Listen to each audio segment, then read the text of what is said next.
Boa noite a todos. Meu nome é Marcel Brasil de Souza Moura. Eu estou na presidência da Comissão de Argumentação, Filosofia e Teoria do Direito da OAB Jabaquara e hoje nós temos o prazer de trazer aqui para palestrar o amigo e professor Tiago Brasolin. Vou mencionar rapidamente o currículo dele. Ele é advogado, professor universitário, especialista em Direito Tributário e mestre em Direito Econômico. E, além disso, ele é vice-presidente da Comissão de Direito Internacional da OAB Jabaquara, da nossa subseção. Professor Tiago, é um prazer tê-lo aqui para falar sobre o professor Goffredo Teles Júnior e o direito quântico, né? Apenas para sinalizar para o pessoal, nós tivemos essa conversa em razão de um livro, né, muito interessante, né? Estudos de Direito Quântico, em homenagem ao professor Ricardo Saeg. Ele, tomando conhecimento desse livro, né, foi presenteado pelo Tiago, e o convidei para fazer essa extra aqui. Então, sem mais delongas, eu quero passar a palavra para o Tiago. A palavra é sua. Obrigado, Marcelo. Bom, eu acho que vou partir direto para o assunto, porque o professor Goffredo, ele tem uma obra bastante vasta e eu quero focar bem no livro Direito Quântico dele. É um livro razoavelmente desconhecido, porque, inclusive, muitas pessoas que lembram do professor Goffredo lembram dele mais pela Carta aos Brasileiros, que ele publicou em 1977, do que por esse livro de 71. Né? O professor Goffredo é um dos mitos daqui do direito brasileiro.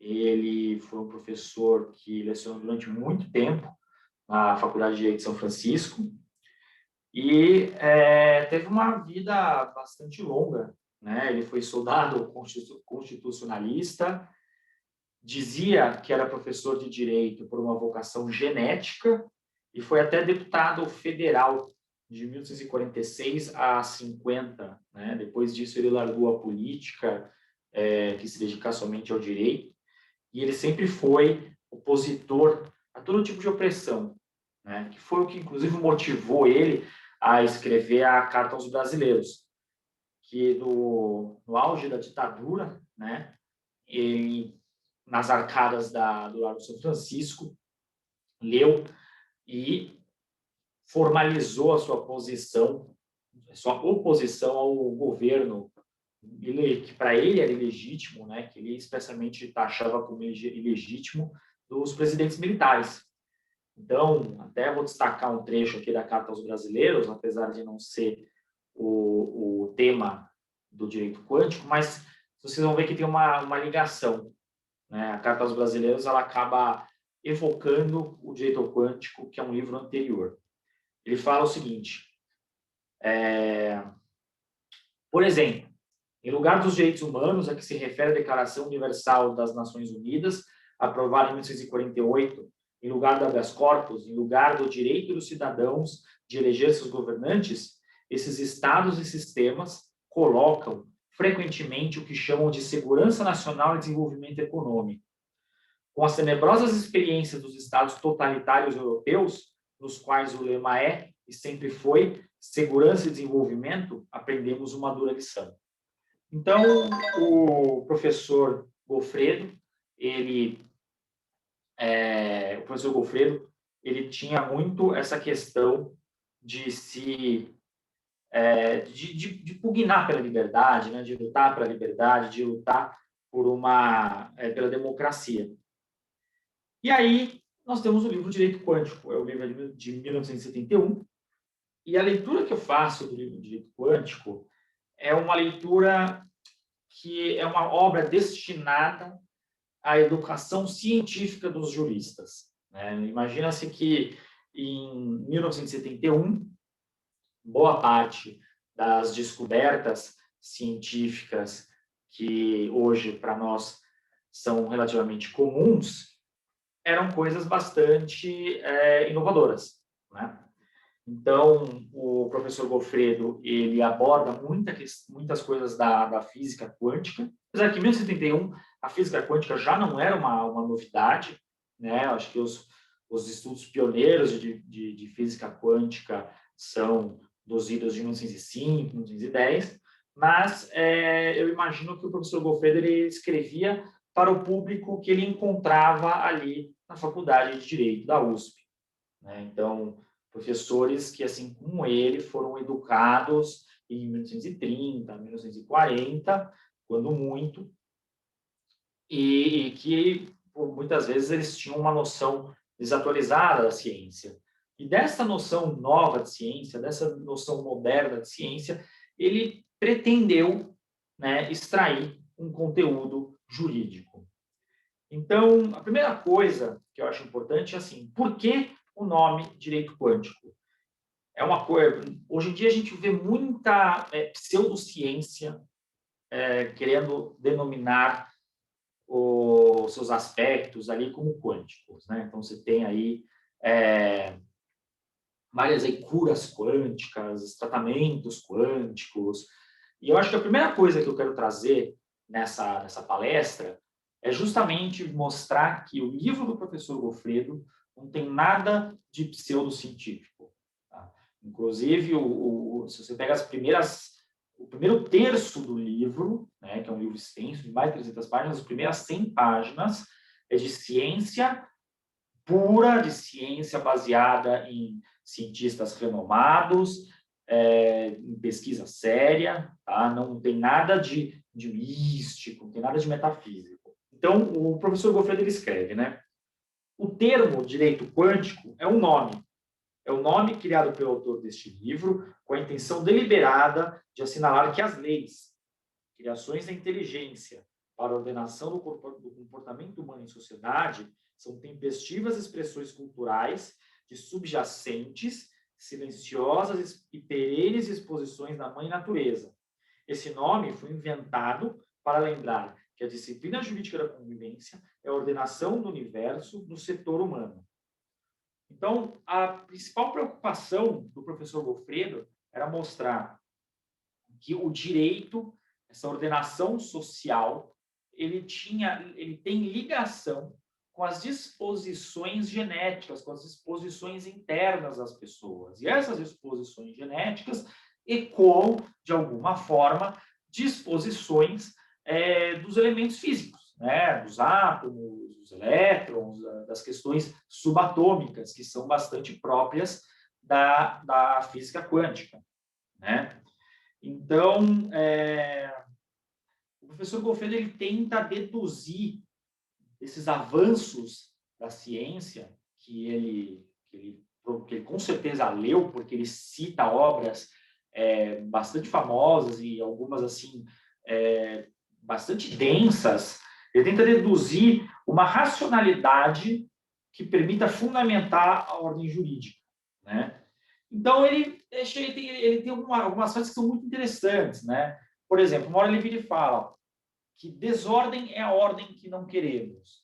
Porque ele reconhece que tem muita coisa no universo, né, que a gente pensa assim, isso daí é uma explosão de energia, a explosão é a fragmentação de alguma coisa. Ele fala, não, uma coisa transformar na outra é natural para a física. Né? Uma coisa ter uma mudança para outra é corriqueiro na física. Então, e tudo isso tem uma ordem. Só que às vezes não é a ordem que para a gente é a que a gente mais quer.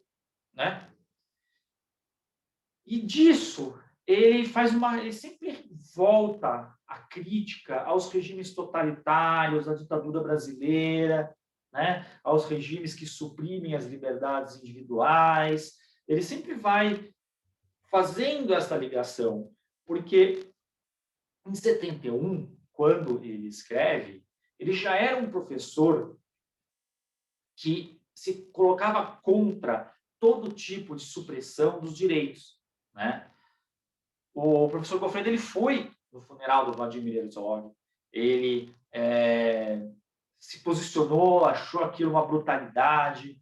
Então, na obra dele, que é de 71, ele vai fazendo essas pontuações que o colocam em oposição a todo tipo de ditadura. Então, por exemplo, ele coloca assim, igualmente que os governantes em regimes totalitários chamam de subversivos e de desordeiros os adversários da ordem ditatorial vigente, enquanto esses consideram subversivos e causadores da desordem precisamente aqueles que defendem a ordem vigente. Então, ele relaciona essa questão da física, da fluidez dos sistemas físicos, à fluidez dos sistemas políticos, né? Dizendo que a ordem que ele quer, a ordem que é fundamentada na Constituição, que é fundamentada na liberdade, algo que ele identifica como inerente às disposições biológicas humanas, a ordem que ele quer não é uma desordem, simplesmente porque ela se opõe ao regime ditatorial. Ela é uma nova ordem, ela é uma ordem mais legítima, inclusive, do que a ordem imposta ali pelos governantes. E, inclusive, aí essa relação biológica, ele também aborda de forma bastante expressa, né? Ele coloca: a repugnância sentida por tais seres humanos aos regimes que atentam contra esses bens da consciência, regimes adversários da cultura, mas que se dizem donos da verdade, regimes que aviltam a inteligência e endeusam a força, que tratam idealistas como se fossem infames, que aplicam penas sem audiência dos acusados, horror a tais regimes, em todos os tempos, em todos os lugares, é a comprovação do sentido que se verifica a natural evolução da consciência humana. Esse horror aos regimes de truculência é, precisamente, o sinal de que a pessoa culta não tolera as expressões da impostura e da nesciência, as formas retardatárias e subversivas que buscam ressubmetê-lo à dominação de potências involutivas. Então, assim, essa obra é uma obra prática, tá? Claro que o começo do livro é muito árido. Chega uma hora que ele passa a discorrer, a discutir sobre o peso de um elétron. Mas ele faz esse trajeto porque ele quer justamente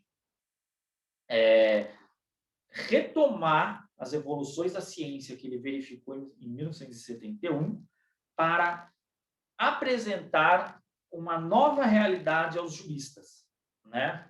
Então, ele aborda Einstein, ele aborda Niels Bohr, ele aborda Max Planck, né? Ele desafia noções da nossa realidade, né?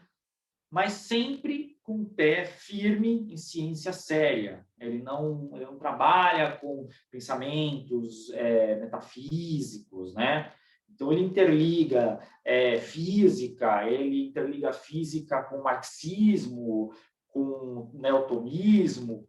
Então, assim, realmente, quem pega o livro para começar, falar, vou ler Goffredo, vou pegar o direito quântico, vou ler esse livro, às vezes desanima, porque as 130 primeiras páginas é uma atualização científica, né, e filosófica, de filosofia boa, para te dar fundamento para onde ele quer chegar nas teses jurídicas dele, né? Mas o professor Goffredo, ele não foge do debate jurídico, ele não foge do debate social, né?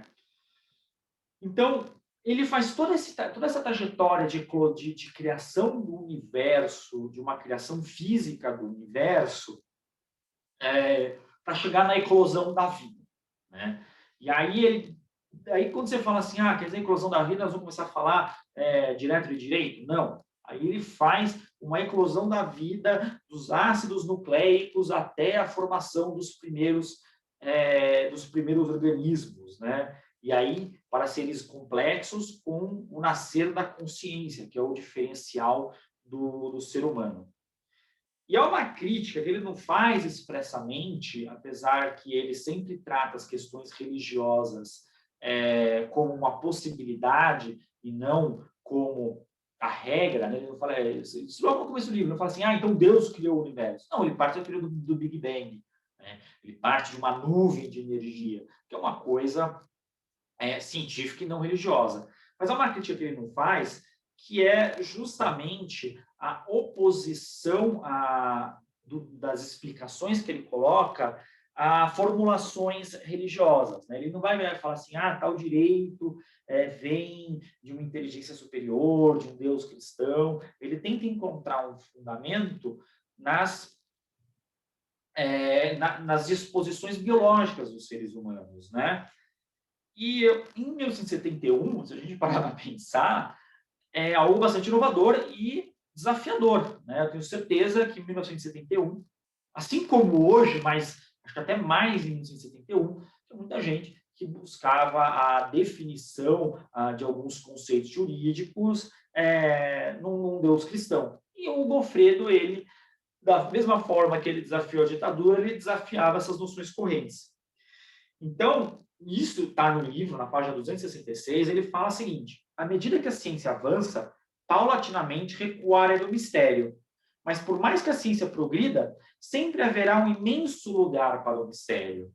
Então, ele faz essa progressão, ele faz esse avanço, mas ele fala, mas tudo bem, pode ser que tenha a hipótese divina, mas isso não invalida todo o caminho da ciência que a gente percorreu e todo o caminho da ciência que vai desembocar nesse novo direito que eu estou querendo propor. Como muitos outros autores, inclusive atuais, o Goffredo, ele equaciona o movimento das partículas, né? Principalmente aí que a gente vê algumas questões de física quântica, a liberdade humana, né? Então, ao longo da obra, ele vai discorrendo sobre as dificuldades de você medir o movimento de um elétron. Até depois eu vou abordar os outros livros aqui, que a gente vai chegar nesse ponto, mas ele aborda ali alguns movimentos de elétrons, a inerente liberdade humana, a inerente incerteza dos atos humanos. Então, ele tem uma visão bastante positiva desses ímpetos humanos, né? Da vontade do homem de ser livre, de algo intrínseco à sua biologia, né?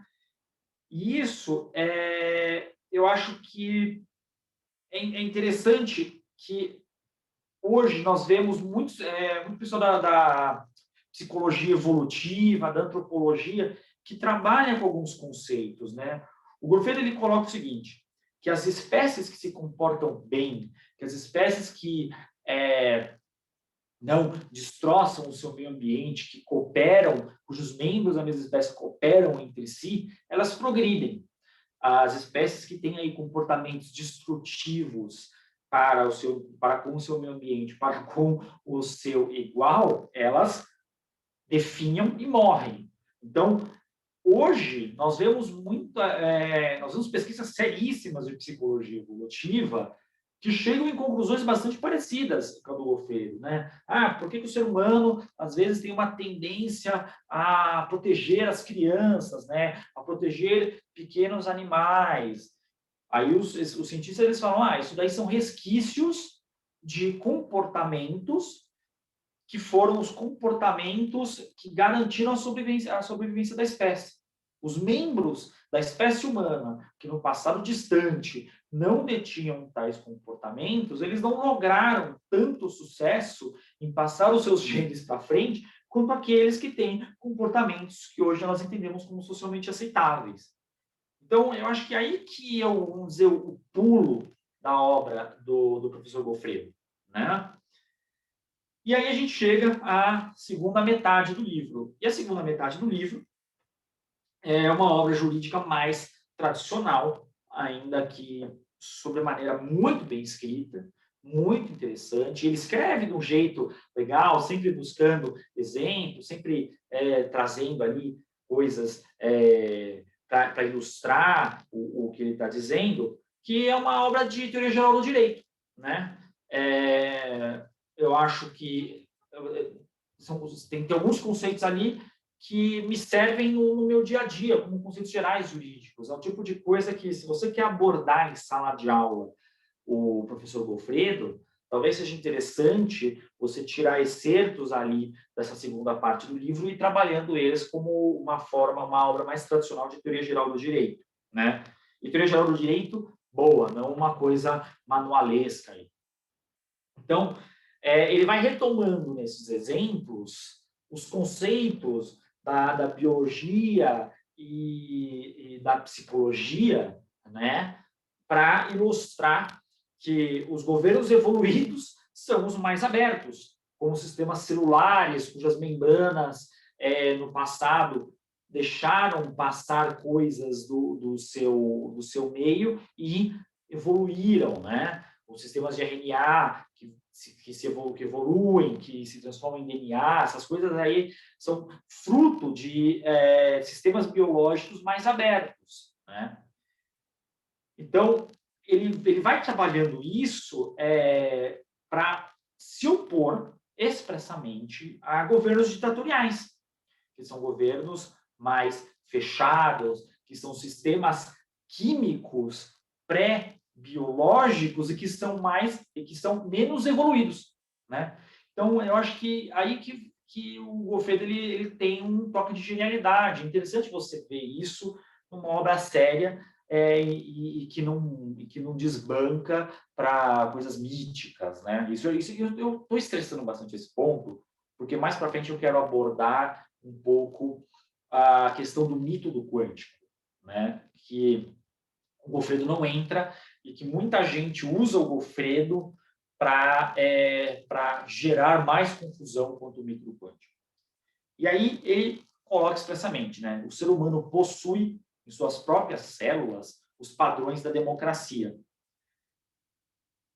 E aí ele vai, com isso, ele trabalha questões jurídicas brasileiras bastante precisas, né? Então ele também fala: a proposição todos são iguais perante a lei, quando promovida a norma jurídica, não significa que todos, na realidade da vida, sejam iguais perante a lei, mas sim que todos devem ser tratados igualmente sempre que estiverem nas condições para as quais a lei foi feita. Então, numa obra chamada Direito Quântico, ele, em 3 linhas, resolve, na minha visão, muitos embates jurídicos que a gente encontra no dia a dia. Não é por acaso que, muito recentemente, quando eu falo muito recentemente, coisa assim de final do mês passado, o STJ deu uma decisão falando que uma duplicata é uma duplicata, mesmo se ela não atender a uma norma de 64 do Banco Central, que delimitava o tamanho que essa duplicata tem que ter, né? Então, o STJ pegou uma duplicata que estava sendo discutida, ele viu que tinha todos os requisitos para ela ser uma duplicata válida, mas ela não tinha o tamanho, o papel físico não tinha o tamanho. Então, o que a gente vê, né? Na época que a lei foi feita, das duplicatas, que a norma do Banco Central foi feita, né? Todas as duplicatas tinham que ser daquele papel, naquele tamanho. Com a evolução da duplicata digital, da desmaterialização dos títulos, faz sentido a gente obrigar que a duplicata tenha, mesmo a duplicata que não seja desmaterializada, tenha aquele tamanho de papel? Não faz. E isso é uma solução atual que evoca, ao meu ver, coisas que o professor Goffredo coloca num livro de 71, né? E um livro com um nome, concordo, um nome razoavelmente exótico, direito quântico, mas que de maluco, que alguém pode querer aplicar, aí dar um adjetivo negativo, não tem nada. É um livro seríssimo, né? Um livro de pesquisa séria. E o professor Goffredo, ele também, no âmbito das teorias jurídicas, nesse livro, me parece que ele adota a teoria imperativa da norma. Então, uma professora da PUC, a professora Elza Boité, ela coloca muito interessante, né? Que ele foi um dos principais defensores do imperativismo no Brasil. Em suas preleções de introdução à ciência do direito, costumava definir norma jurídica como imperativo autorizante, harmonizado com a ordenação ética vigente. Então, chamar uma norma jurídica como imperativo autorizante é simples e elegante. Para mim, é uma definição que eu utilizo no meu dia a dia. Porque uma pessoa vira para mim e fala assim: a norma do CDC, que se eu tiver que for cobrado erroneamente, eu recebo em dobro. Como é que é um imperativo autorizante? Ela é um imperativo no seguinte sentido, que Pessoa, não cobre indevidamente o consumidor. Em se cobrando indevidamente, o consumidor é autorizado a buscar a reparação neste patrimônio. Então, é muito interessante que muitas normas constitucionais, que pode ser, que muitas vezes não tem uma cara de ter uma aplicabilidade direta, pelo viés do imperativo autorizante, são passíveis de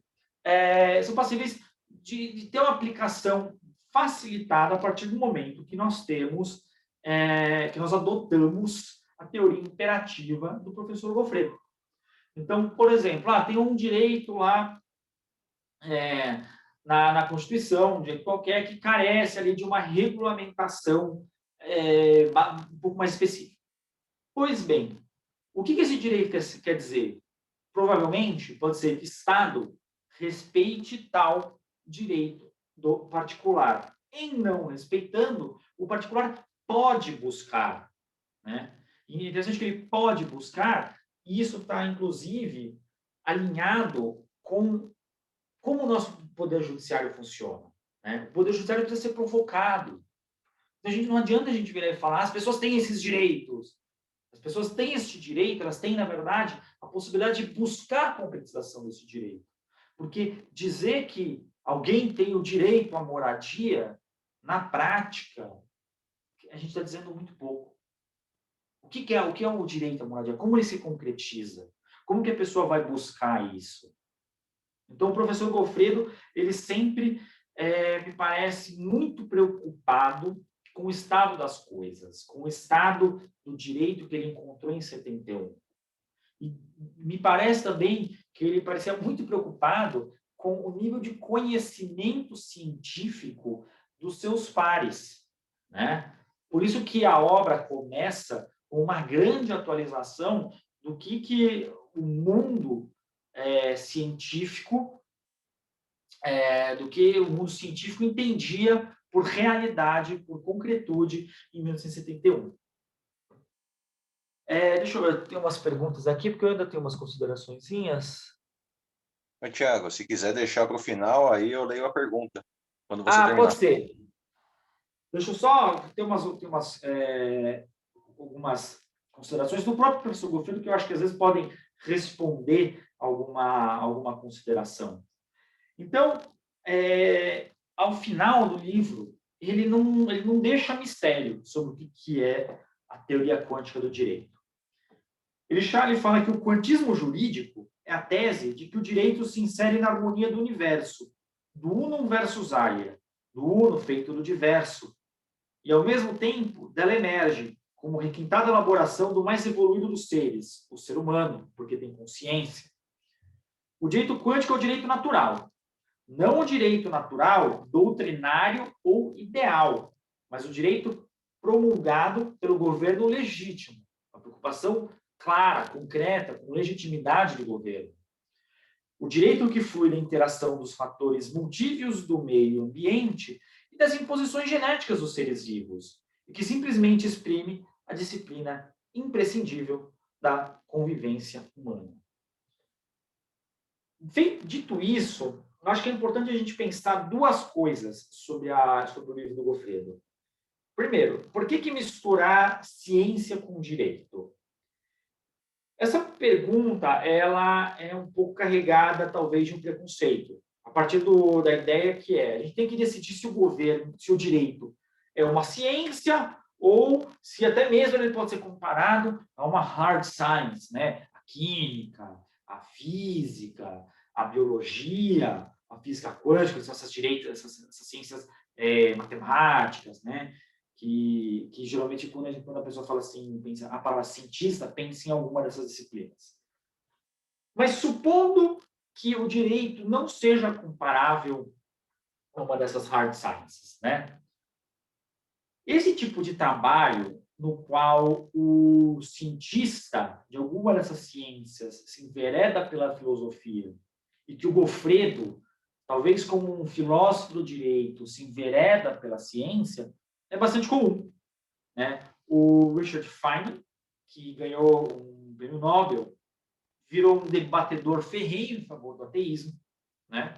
O Fritjof Capra, que é um físico teórico, que tem papers publicados de física, escreveu o Tal da Física, né? E tal não T-A-L, mas Tal do da filosofia oriental, que é um livro bastante filosófico.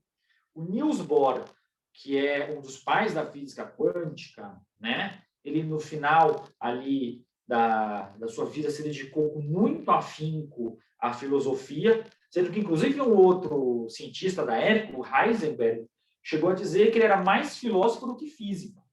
E um outro exemplo também, saindo dos físicos, a gente tem o Humberto Maturana, que é biólogo e que enveredou pela filosofia e que é citado em muitos trabalhos jurídicos, né? Então, o que eu sinto é que, assim, quando os cientistas eles chegam num certo patamar de conhecimento, de consciência, eles veem que é possível, dos seus experimentos, da sua ciência, deduzir alguma conclusão filosófica. Mas isso é perigoso. Por quê? Se você procura física quântica no Google, ele vai te dar algumas associações bastante temerárias, né? Porque tem muita gente e algumas pessoas que são cientistas físicos, químicos, matemáticos de formação, que utilizam ideias da física quântica para corroborar as suas próprias ideias. Então, no Brasil, no exterior, nós temos muitos físicos, muitos cientistas sérios que hoje em dia estão se dedicando a desmistificar a física quântica, justamente para afastar ela dessa apropriação de termos que nós temos para alguma outra finalidade. Então, você tem aí, fulano é um poder do pensamento positivo baseado nas regras da física quântica. Se você desejar muito, a física quântica prova que você vai conseguir o que você quer. Isso daí são pseudociências baseadas em algo que é complicado, que é a física quântica. O Goffredo não faz isso porque, se você pega as primeiras 100 e poucas páginas do livro, ele só cita cientistas sérios para deduzir conclusões desses cientistas de pesquisas sérias, né? Ele não deduz que o direito ele vai chegar aonde ele quer porque a regra dos átomos. Não. Ele identifica que o direito é algo advindo da consciência humana. A consciência humana, talvez, né, está ligada às predisposições genéticas. Isso é bastante, hoje, né, na psicologia evolutiva, isso é bastante corrente. A gente tem pesquisas sérias nesse sentido. Então, às vezes, me dá um pouco de dor quando eu vejo pessoas falando assim, fiz direito quântico, numa coisa meio mística, para corroborar alguns saltos lógicos bastante duvidosos. Porque a física quântica, quando ela trabalha com o movimento de micropartículas, não é uma mera suposição. Os cientistas, eles bombardeiam placas de ouro com átomos, com elétrons, né? Eles têm aceleradores de partículas, assim, busca-se a verificação empírica dos postulados da física quântica. Então, não é porque o elétron tem a dualidade de massa e onda que eu posso virar e falar que a política tem a dualidade, o princípio da incerteza. As coisas na física quântica, elas têm essa margem de incerteza, de questões muito complicadas, que às vezes ainda não estão muito bem explicadas, mas elas têm isso porque há uma pesquisa muito séria por trás, uma pesquisa empírica. Num campo macroscópico, não adianta vir e falar este cavalo pode estar ou não estar. Porque daí o cientista sério vai empiricamente ir lá e botar a mão no cavalo e falar, o cavalo está aqui, ele tem massa. Muitas das premissas da física quântica, elas são aplicáveis somente no campo subatômico, né? Então, por exemplo, eu tenho um livro aqui de física, né? Mas é um livro que é de comunicação científica, né? Vamos dizer, física para leigos, que é o Universo numa Casca de Nós, do Stephen Hawking. Então, num dado ponto deste livro, o Stephen Hawking explica o princípio da incerteza. Ele fala o seguinte: comprimentos de onda de baixa frequência perturbam menos a velocidade da partícula. Comprimentos de onda de alta frequência perturbam mais a velocidade da partícula. Quanto maior o comprimento de onda usado para observar uma partícula, maior a incerteza de sua posição. Quanto menor o comprimento de onda usado para observar uma partícula, maior a certeza da sua posição. Isso, em termos práticos, quer dizer o seguinte: dependendo da forma pela qual o cientista aborda a partícula, ou seja, a forma é o comprimento de onda, essa partícula se comporta diferentemente. Só que você não pode utilizar isso aqui, que é um experimento sério, concreto, para simplesmente dizer que, dependendo de como eu abordo o meu objeto, o meu resultado vai ser diferente. Isso é um subjetivismo que não é científico. Nós temos condição de ter algumas certezas científicas, né? Então, não adianta a gente querer relativizar tudo no direito com base no princípio da incerteza, que é advindo da física quântica. Porque o princípio da incerteza advindo da física quântica, ele tem parâmetros de experimento muito sérios. Ele tem um parâmetro, ele tem comprimento de onda, né? Ele tem o tipo da partícula que a gente está vendo. Então, assim, física quântica não é uma carta branca para a gente sair falando o que a gente quer, né? O professor Goffredo tinha noção disso. Tanto é que ele parte da criação do universo para a criação da vida, para a alteração dessa vida, para a evolução dos organismos, para daí ele falar de direito. Ele não simplesmente fala assim, o universo, raio-x, os raios gama se comportam de uma certa maneira, então o direito tem que se comprometer, tem que se agora falei um pouquinho, comportar de uma certa forma. Ele não faz esse salto é um tipo de coisa temerária, né? Que eu tenho certeza que o professor Goffredo não se prestaria a fazer. E aí, com toda essa base científica, é interessante pensar o seguinte, né? Se existem certas conclusões da obra do Goffredo serem refutadas no futuro, eu entendo que sim.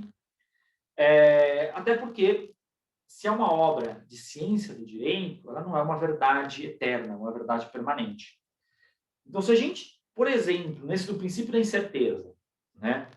Se a gente tiver alguma forma, algum outro comprimento de onda, algum outro experimento que levar à alteração de conclusões quanto ao princípio da incerteza, certamente a obra do professor Goffredo teria que ser lida com uma visão atualizada.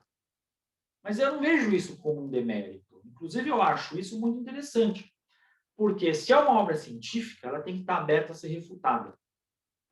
Então, a obra jurídica do professor Goffredo, ela é científica, ela é interessante, justamente porque ela não é eterna e não se pretende eterna, né? Então, feitas essas considerações, eu vou passar aqui para a pergunta, se o professor Marcel quiser ler a pergunta para mim, senão eu leio ela aqui na tela. Não, com certeza, Thiago. Muito bacana a sua exposição. Vou fazer um comentário rápido em seguida, mas vamos ver aqui a pergunta do Rafael. Professor Thiago, boa noite. Agradeço pela excelente palestra. Ele menciona, né, o Rafael, a importância do advogado, professor, magistrados e acadêmicos. Deixa eu abrir minha câmera aqui, né? Importância, né, dos operadores do direito, por assim dizer, em entender outras ciências e agregar em sua carreira esse conhecimento multidisciplinar, agregando, portanto, ao pensamento jurídico. Na sua visão, professor Thiago, nos dias de hoje, qual seria a forma mais adequada de nosso judiciário proferir sentenças e analisar repercussões gerais de forma eficiente? Essa é a pergunta do Rafael Souza. Bom, eu acho que falta a administração pública como um todo, e até com a visão de direito econômico, eu não gosto de separar o judiciário da administração pública. Tá? O judiciário ele vira e fala, não, meu orçamento é separado, eu sou uma coisa toda separada, eu sou um poder, a tripartição dos poderes. Mas, assim, o judiciário não produz nada. Quem produz é a sociedade, a gente paga tributos para o Estado. Então, essas ficções orçamentárias, elas são importantes para a gente firmar o orçamento, mas, do ponto de vista social, a gente tem que botar o poder judiciário do lado do Estado. A gente não tem aqui autocomposição para a maioria das coisas. Por que eu estou falando nisso? Porque eu acho que o poder judiciário ele tem que estar mais aberto a dialogar, não só com a sociedade, mas com os demais órgãos da administração pública. Nós tivemos ali alterações na legislação que visavam obrigar os juízes a verificar os impactos econômicos e orçamentários das suas decisões antes de proferir as suas decisões. Ao meu ver, esse é o óbvio ululante, né? Assim, é o óbvio mais fácil de ser atestado. Tem um brocardo latino que fala, né? Fiat justitia pereat mundus. Faça-se a justiça e que pereça o mundo. Isso é um absurdo dos mais um absurdo assim dos mais gritantes, porque não adianta você, que foi o que eu falei, não adianta você falar a pessoa tem o direito se a gente não tiver como concretizar esse direito. Podemos discutir seriamente o orçamento do governo? Podemos discutir seriamente, né? Por que o governo gasta tanto com propaganda? Né? Por que o orçamento das secretarias de comunicação em todos os níveis federativo é tão alto? Por que a gente não maneja o dinheiro do poder legislativo que é gasto com uma dezena de assessores para a sociedade? E aí, por isso que eu estou querendo amarrar com a questão de o legislativo e o judiciário, eles são parte do Estado. Então, o juiz ele tinha que se munir de informações econômicas e de informações de concretude da possibilidade de exercício do direito ou de exercício da sentença dele, da execução da sentença dele, antes de proferir a sentença. Né? Os juízes eles têm a possibilidade de fazer a tal da inspeção judiciária, que é o juiz ele vai lá, bem até a pessoa, ele pode ir até a empresa falida e ver a empresa está falida mesmo. Mas eles não fazem isso. O CNJ, aquela discussão, o CNJ demanda uma grande pressão por produtividade. Mas daí o que a gente está vendo, principalmente para quem atua no dia a dia, é uma alta taxa de reforma de decisões de primeiro grau. Né? Por que isso acontece? Porque o juiz, ele tem a pressão pela produtividade, ele tem às vezes uma estrutura deficiente na sua vara, e ele dá a decisão dele, principalmente em temas que não são temas corriqueiros. Eu trabalho com meios de pagamento. É uma coisa que tem lei própria, que tem regulamentação própria do Banco Central, e às vezes nós vemos decisões judiciais na questão de meios de pagamento que não fazem sentido de acordo com o arcabouço jurídico. Mas por quê? Porque ninguém se dignou a mandar uma mensagem para o Banco Central. Banco Central, o que vocês acham disso aqui que está acontecendo? E o próprio Banco Central também, seja dita a verdade, não vai ter um setor para responder essas questões. Vai cair na mão de alguém, depois vai passar para o outro, a resposta vai demorar, o processo vai ficar parado. Então, assim, o Estado não está organizado para ser eficiente. É uma grande pena. Um exemplo que mostra isso foi quando o governo passou a atuar junto aos tribunais, principalmente os tribunais superiores, nas questões de busca de remédios, de tratamentos. Né? Eles começaram a falar, gente, não dá para vocês darem certas decisões porque eu não tenho como importar esses remédios às condições que vocês querem. Então, foi feito um esforço do Estado junto ao Poder Judiciário para explicar a realidade do que era e do que não era execuível. Então, e até deixo aqui talvez na forma de manifesto, né? Eu vejo corriqueiramente discussões do nosso parlamento sobre a reforma administrativa. Mas por que a gente fala somente de reforma administrativa, que, de certa forma, deixa implícito que é uma reforma nos órgãos do Poder Executivo? Por que a gente não fala de uma redução do orçamento do Legislativo? Por que a gente não fala o seguinte, por que o deputado custa tanto? Porque ele tem trocentos assessores, porque ele tem apartamento funcional. E se a gente, em vez de ter cada deputado ter X assessores, eles começarem a dividir assessor? Sei lá, existem 1000 formas de você organizar o trabalho. E a gente não discute isso. Só que isso daí seria discutir, sim, uma reforma do Estado, e não somente uma reforma administrativa do Poder Executivo. Então, da mesma forma, por que os juízes estão tão largados aí, né, que nem Daniel na Cova dos Leões, para decidir desde um caso eminentemente jurídico, como um crime ali, um crime de bagatela, um furto, até o cara ele tem que decidir, principalmente nas varas do interior, onde você não tem uma vara especialista, ele tem que decidir uma causa de criptomoedas, de sequestro de tokens de petróleo em Dubai. Não dá. Né? Por que o Poder Judiciário é essa coisa, assim, o juiz tem que saber tudo? Né? Ou a decisão do juiz valeu porque foi ele que proferiu e presume-se que o juiz sabe o direito. São algumas presunções do século XIX e que não cabem hoje. Então, acho que, para não dizer que eu não respondi a pergunta do Rafael, qual seria a forma mais adequada? A forma mais adequada, ao meu ver, seria nós termos uma comunicação melhor entre os diversos saberes que estão disponíveis dentro do Estado para auxiliar o Poder Judiciário no seu missão de proferir sentenças. Sem isso, a gente vai continuar patinando com o Estado do século XIX numa economia de para lá de 21.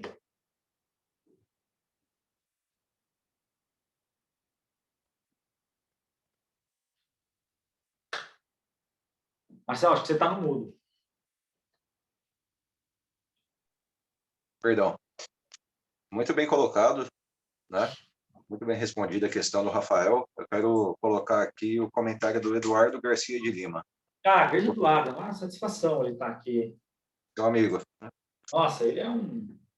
na verdade, não é meu amigo, eu que sou fã dele. Que bacana. Muito obrigado, Eduardo, pela presença. Ele disse aqui, professor Tiago, caro amigo, é gratificante ouvir sua abordagem da obra de Goffredo Teles Jr. com o rigor científico que o pensamento do inesquecível mestre merece. Né? É realmente essa sensação que eu tenho, muito bacana a sua exposição, muito densa, né? O que mais me chamou a atenção nela, me parece que ela é uma obra que acabou sendo uma lição de rigor científico, né? No trato da ciência do direito, né? De fenômeno, né? Para nos tempos de hoje, né, em que a gente tem muito achismo, né? Você, né, provavelmente, talvez você dizendo em pensar numa reforma legislativa, simplesmente reorganizar o trabalho, eventualmente você teria pessoas fatalistas dizendo que não, as coisas são como são, ninguém vai trabalhar contra os próprios interesses, né? E, enfim, tem que ficar do jeito que está, né? E não é por aí, né? Não pode ser por aí, né? A gente que... Eu acho às vezes assim, é uma pena que certas pessoas se foram. Apesar que o professor Goffredo já se foi há um bom tempo, mas seria interessante ver o que o professor Goffredo, com um conhecimento científico que decididamente ele tinha, porque você vê as obras que ele cita ao longo do direito quântico, o que ele ia achar do negacionismo, de terraplanismos.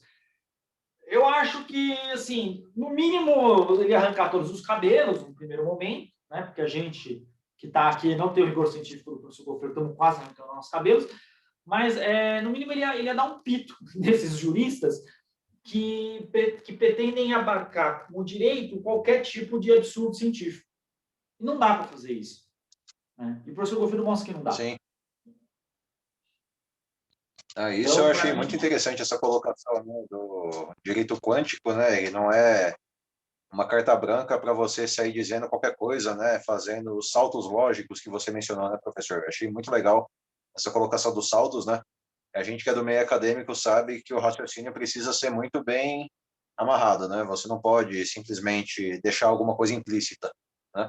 A gente tem que justamente desenvolver o raciocínio de forma clara, expressa, encadeada. Eventualmente, talvez não seja tão claro à primeira vista, né?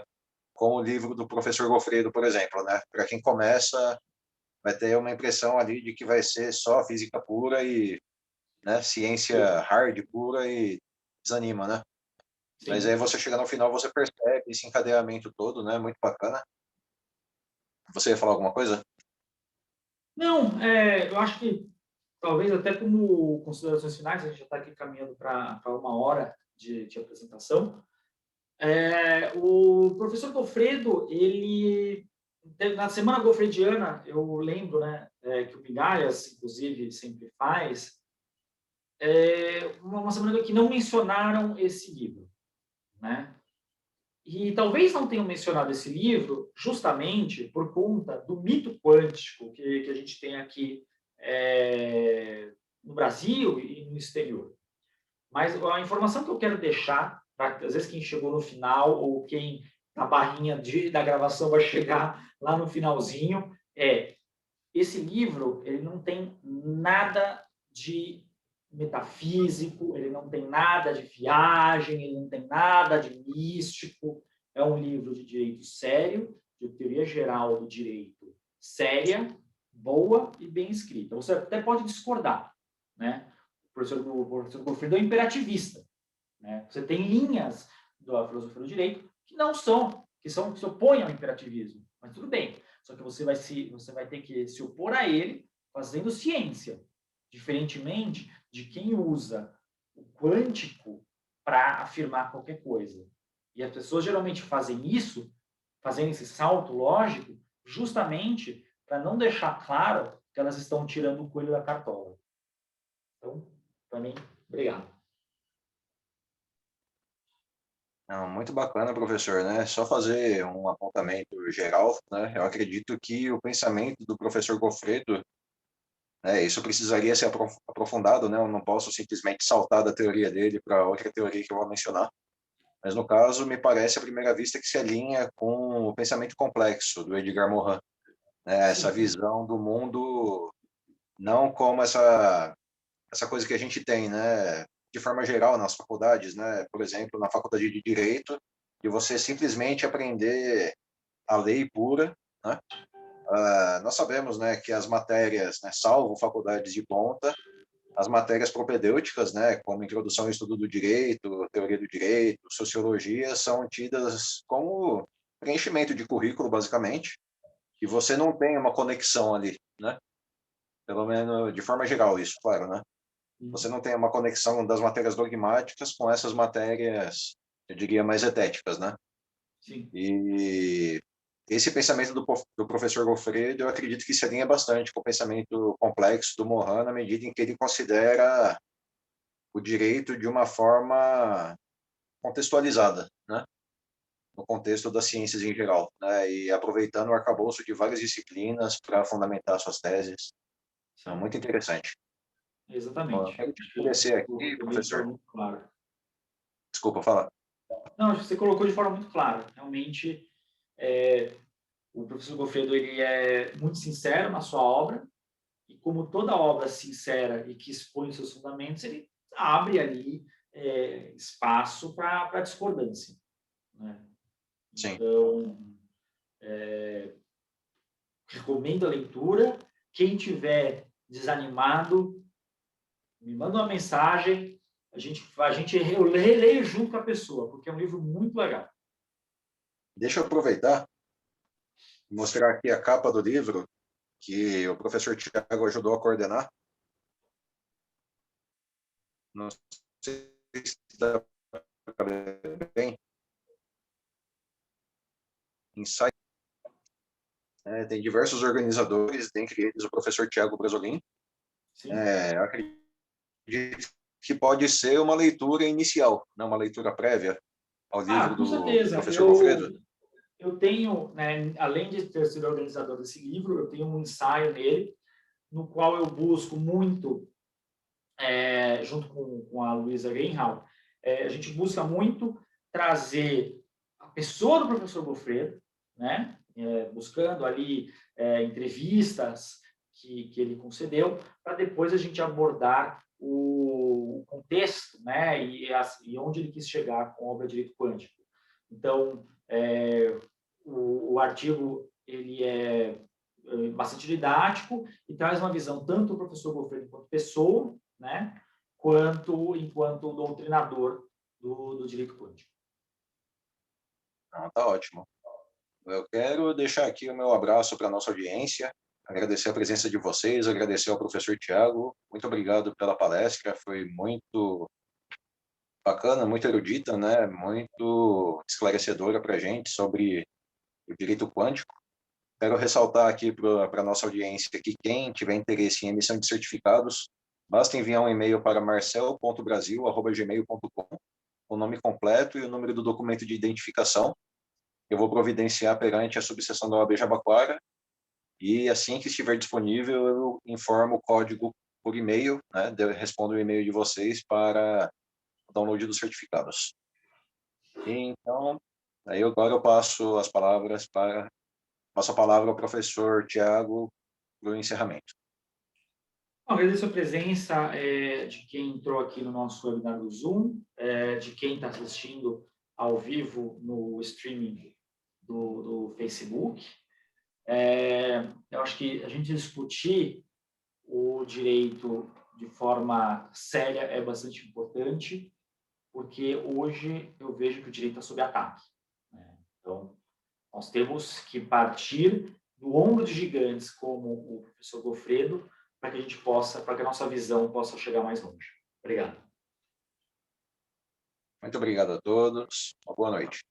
Boa noite.